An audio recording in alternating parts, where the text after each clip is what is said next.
Magandang umaga, welcome back ulit sa aking channel. No? Ngayon, pag-usapan naman natin na ang levothyroxine ba masama pag nasobrahan? O tara, discuss na natin. No, hindi po ako isang espesyalista o isang doktor. Kagaya niya rin po akong pasyente na may problem sa thyroid. So tara na. Kung naaalala nyo dati, no, nung bagong diagnose ako ng hypothyroidism, yun yung tipong ang THS level ng katawan ko umaabot ng 50, no? Yung tipong kakadiagnose ko lang, literal.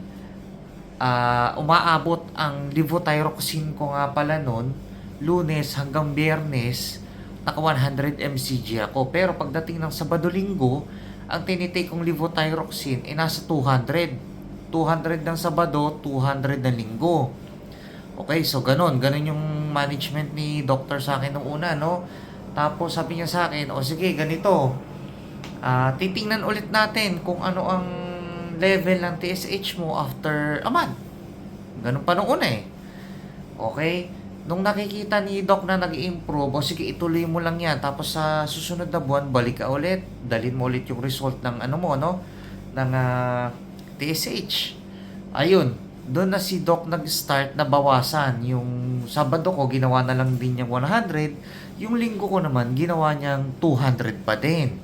Okay, so, mini-maintain lang niya yon, no? Yung level na yon, pati yung dosage ko. Tapos, sabi niya sa akin, okay, every 3 months, babalik ka na. Okay, so bumabalik naman ako sa kanya. So, ano ba yung mga ikino-consider niya pagdating doon? Sabi niya sa akin, kino-consider ko ang timbang mo, yung level ng TSH mo. Kasi kailangan din niyang makita, no, kung nag improve ba. Halimbawa, yung weight gain ko ba, ituloy-tuloy pa rin? Yung cholesterol level ko ba, tumataas pa din? Yung uric acid yan, yung mga yan, yung mga iba't ibang parameters, no? Para makita niya. Ngayon, sabi niya, maganda naman yung responde ng katawan mo sa levothyroxine o sa yung sikat na brand, yung Euthyrox, yung tinitake ko sa Pilipinas eh. Tapos yun nga, sabi niya sa akin, wala ka bang nararamdaman? Comfortable ka ba sa ginagawa nating management? Sinabi ko naman sa kanya kay endocrinologist, no, yes doc, I'm good with that. Alam naman natin na ang levothyroxine, no, syempre siya yung pamalit sa T3, T4 na wala na sa katawan ko, no. Ngayon, paano pagka nasobrahan ako or hindi ko ibinabalik kay doc every 3 months or every 6 months? Yung ano, yung sarili ko, no? Well, ganito lang. Parang wala kang pinagkaiba sa hyperthyroidism. Ganon ang pakiramdam. Halimbawa, no?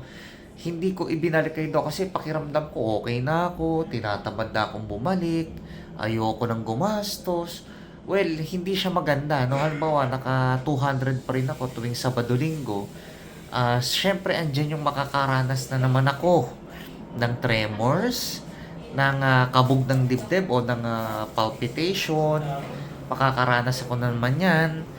Ah, Tapos ano pa, andyan naman yung nervousness, may experience mo na naman yan because of too much dosage of levothyroxine.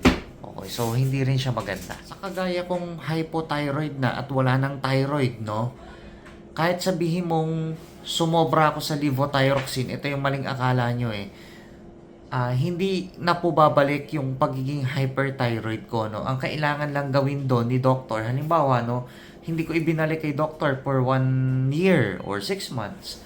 Tapos napansin ni doc yung TSH level ko sobrang baba na. Yung tipong hyper na. Ang gagawin lang naman doon ni doctor, talagang i-adjust niya yung gamot ko. Let's say naka 200 ako sa Sabado-Linggo, o pwede niyang gawing 100 na lang yun. So ganun lang, no? Pero not really na magiging hyper ako ulit. Pero ma-experience ko yung mga sintomas nun. No, yung ano no, yung hyperdefecation, yung mga yan, ma-experience mo ulit yan, yung pangangatal.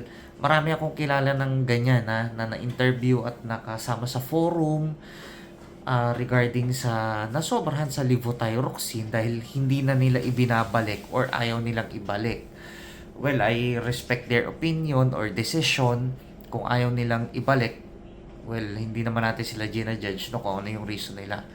Pero for me, ini-encourage ko kayo, no, na magkaroon tayo ng regular follow-up check-up, or kung kinakailangan ibalik nyo talaga kung may hindi kayo nararamdaman or you're not comfortable with your current dosage or medication, ibalik natin sa doctor.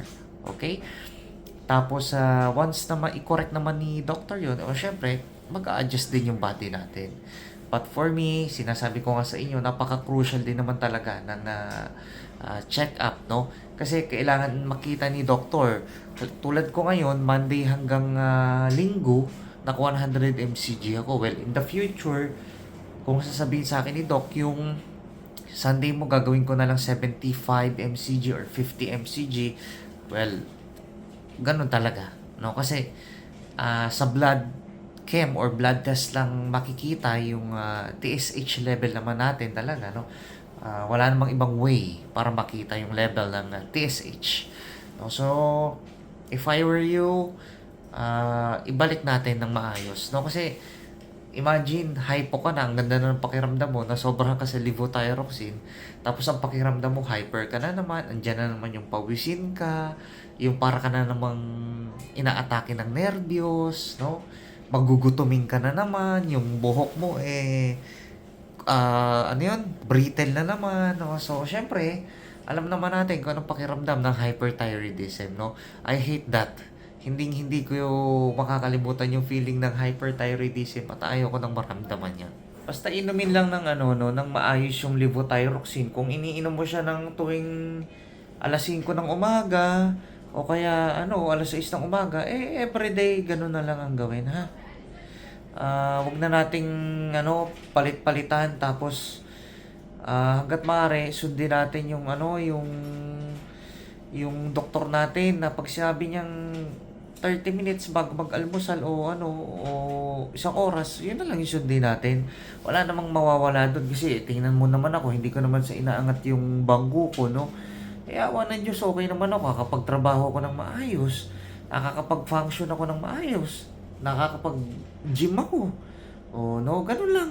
Sundin lang natin ang tama, ha? Hanggang sa muli, no? Medyo pagod tayo ngayon. Dinala ko sa doktor yung yung baby ko.